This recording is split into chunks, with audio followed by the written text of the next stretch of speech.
नर के मद को हरने वाली माँ नर्मदा। मद मतलब अहंकार, मद मतलब अहंकार, ठीक है। परिक्रमा का मतलब होता है जहाँ से चलना है वहीं पहुँचना है। ये क्या हो जाता है? शून्य। शून्य का मतलब हम कुछ नहीं मानते, लेकिन शून्य भी कुछ है, ध्यान देना। भले हम नहीं मानते, अगर मानते नहीं फिर बोलते क्यों है शून्य? शून्य का मतलब कुछ है। राइट लगा तो 10 गुना, लेफ्ट बढ़ा तो कोई फर्क नहीं, लेकिन हो सकता है मेरी गणित है, सामने की गणित कुछ अलग हो कि लेफ्ट लगा तो 10 गुना, राइट कुछ नहीं। आप समझिएगा, ये तो मेरी गणित है ना, प्रकृति की गणित हो सकता है कुछ और हो, लेकिन शून्य का मतलब कुछ नहीं, ठीक है। तो कुछ होके चले थे, आखिरी में कुछ नहीं में पहुंचे, तब परिक्रमा का मतलब। परिक्रमा का मतलब राग द्वेष मोह आसक्ति इच्छा अपेक्षा से अपने आप को मुक्त करा लेना, परिक्रमा का मतलब।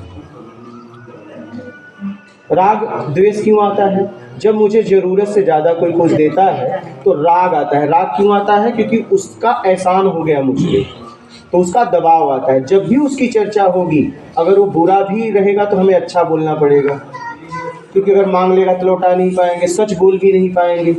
तो राग में आदमी घुटने लगता है, क्योंकि सामने वाला गलत भी करता है तो भी उसे बर्दाश्त करता है, क्योंकि उसने योग्यता से ज़्यादा दिया है, लौटा भी नहीं पाएगा, इसलिए उसकी खरी खोटी सुनता है और मानसिक घुटन में जीता है। इसलिए कभी भी योग्यता से ज़्यादा अगर कोई कभी भी दे तो मना कर दो, क्योंकि योग्यता से ज़्यादा जब देगा तो आपका शोषण करेगा, चाहे शारीरिक करे, चाहे मानसिक करे, चाहे आर्थिक करे, 3 तरह से शोषण होता है, ठीक है। किसी न किसी तरह से आपका शोषण करेगा, इसलिए योग्यता से ज़्यादा जब भी कोई दो तो मना कर दो, नहीं मेरी योग्यता नहीं है, क्योंकि लौटाना पड़ेगा किसी न किसी तरीके से, यहाँ कुछ फ्री में मिलता नहीं है, कर्म भूमि है, इसलिए लेने से पहले सोच लो, ठीक है। राग द्वेष कब होता है? जब हमारे तरीके से सामने वाला हमें देता नहीं है तो द्वेष हो जाता है। क्या होता है? द्वेष हो जाता है। तो अपने तरीके से पाने का इच्छा का त्याग करिए, अपने तरीके से पाने का इच्छा का त्याग करिए, जो समाज के लिए, आपके लिए, परिवार के लिए उचित तरीका है वो अपनाइए। ज़्यादातर हम परेशान क्यों हैं? अपने तरीके से लोगों को बदलना चाहते हैं, उनका उपयोग करने के लिए।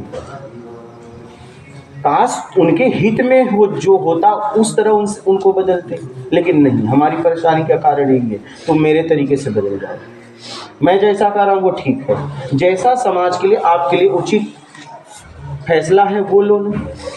तो नर्मदा परिक्रमा का मतलब है मेरा कर्ता के भाव से अपने आप को मुक्त करा लेना, राग द्वेष मोह आसक्ति इच्छा अपेक्षा से अपने आप को मुक्त करा लेना। छल कपट चोरी बेईमानी चापलूसी मकारी दुष्टता पाखंड, 8 में से एक भी नहीं होना चाहिए। एक भी हुआ तो विकार अंदर आ जाएगा।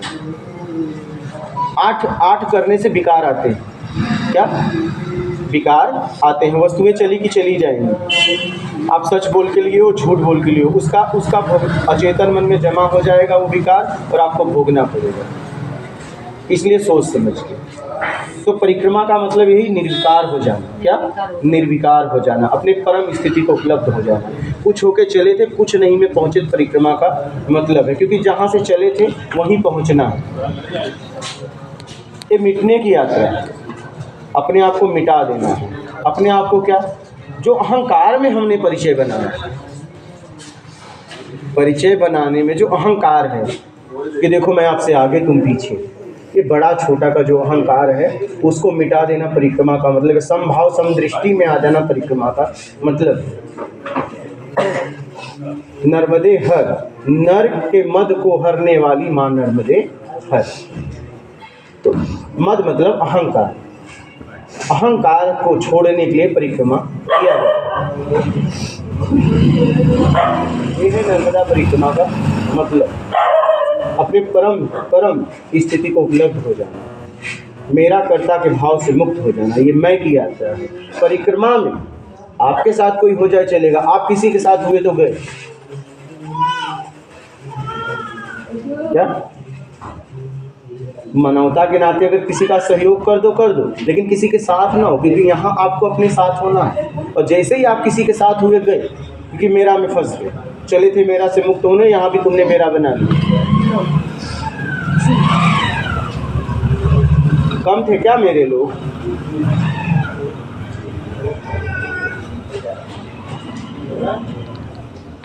आपके साथ कोई परिक्रमा में हो जाए चलेगा, लेकिन आप किसी के साथ हुए तो गए, भटक गए, कोई मतलब नहीं, फिर घूम के निकल जाओगे। एक और परिक्रमा का अहंकार, क्या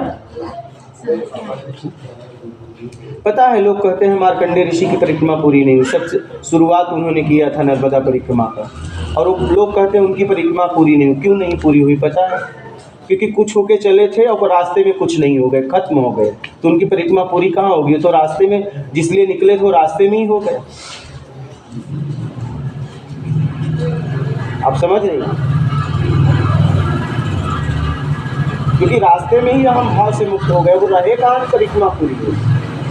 और यहाँ पे 1 2 3 4 5 6 7 8 ऐसे मतलब गिनती गिनाते इतनी परिक्रमा पूरी हो गई।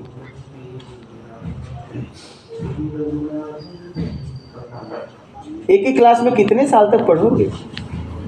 बड़ी खुशी होती है।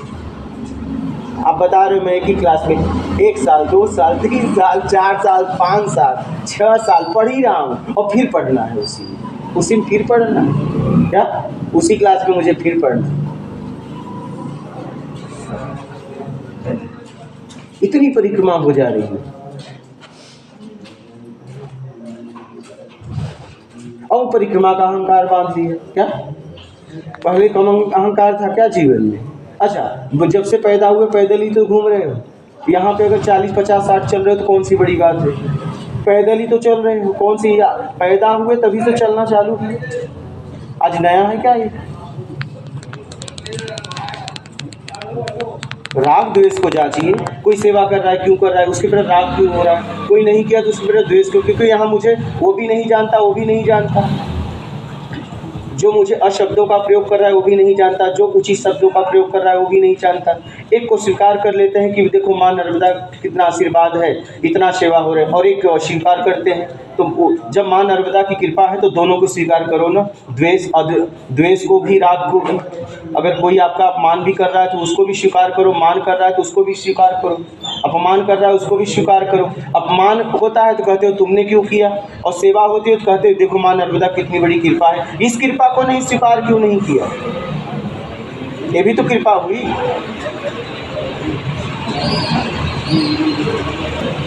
वहाँ व्यवस्था अच्छा मिला, यहाँ व्यवस्था खराब है। वहाँ के लोग बहुत अच्छे थे, यहाँ के लोग ठीक नहीं है। अरे जब से पैदा हुआ यही तो जांच रहे थे, ये नया है क्या? ये नया है क्या?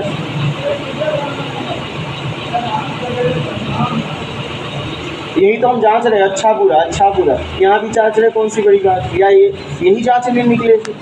एक ही साधे सब सदे, सब साधे सब जाए, सबके द्वारा स्वयं को साधना। कि हम जहाँ जा रहे हैं, लोग मुझसे बात कर रहे हैं तो मेरे ऊपर क्या फील हो रहा है उसका। यहाँ भी हम अपना व्यक्तिगत परिचय देते हैं, उससे चूकते नहीं हैं। परिचय को हटाने आए थे, एक नया परिचय बना के जा रहे हैं।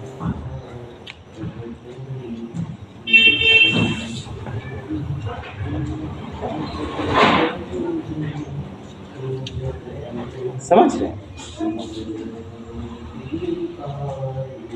अपने आप को साधना।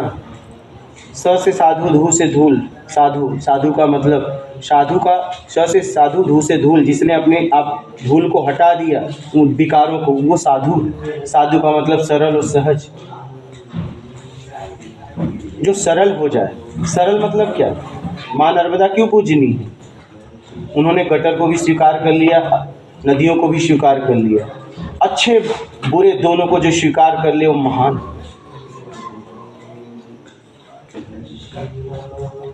शंकर भगवान ने विष पिया। विष का क्या मतलब है?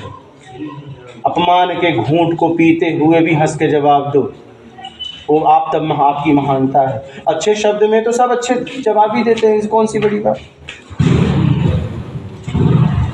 आपका सम्मान अगर होगा तो आप उसमें तो हंस के ही बोलोगे। अपमान के बाद भी हंस दो, तब समझ में आ जाए कि आप कुछ हो। और कुछ हो तो नहीं हंस पाओगे, कुछ नहीं होगे तभी हंस पाओगे। हो सकता है बाहर से नाटक करो, अंदर से हंस के बताओ। आपका कोई अपमान करे और अंदर से भी उसके लिए कुछ न प्रतिक्रिया हो, तब समझ लो कि आप साधक हो। बाहर से आता आप दिखाने के लिए बता सकते हो। कभी कभी हम आपको अपना अनुभव बताते हैं, कभी धक्का लग जाता था, कोई मुझे सॉरी बोलता था, बोला कैसा सॉरी, बोलता था बोला ना सॉरी, बोला नहीं, बोले नहीं थे, बोले होते तो रिटर्न में सॉरी ही आता, जांचने के लिए बस उसे मैं ऐसा करता था। सॉरी नहीं बोले थे, सॉरी एक भाषा हो गई है क्या, अपने मान को खड़ा करने की सॉरी, लेकिन रिटर्न जवाब तो कैसा सॉरी, वो कहेगा बोला ना सॉरी, ना ना ना ना, ये व्यवहारिकता में आदत हो गई बोलने की, अंदर से सॉरी नहीं है, नहीं तो फिर निकलता सॉरी, जब तक वो माफ़ नहीं करता फिर निकलता सॉरी, क्या, जब तक सामने वाला माफ़ नहीं करता तब तक निकलता सॉरी, लेकिन एक बार बोलते हैं फॉर्मेलिटी के लिए, क्या बोला ना यार सॉरी, चलो, ये फॉर्मेलिटी, क्या, अपने मैं को खड़ा करने के लिए, ये भी सॉरी बोलना भी अपने मैं को खड़ा करने के लिए, देखो मैं कितना अच्छा हूँ, सॉरी बोला, आप तुरंत रिटर्न जवाब दो, मैंने दिया है, कैसा सॉरी, बोला ना सॉरी, बोला नहीं बोले थे, बोले होते तो रिटर्न में सॉरी ही निकल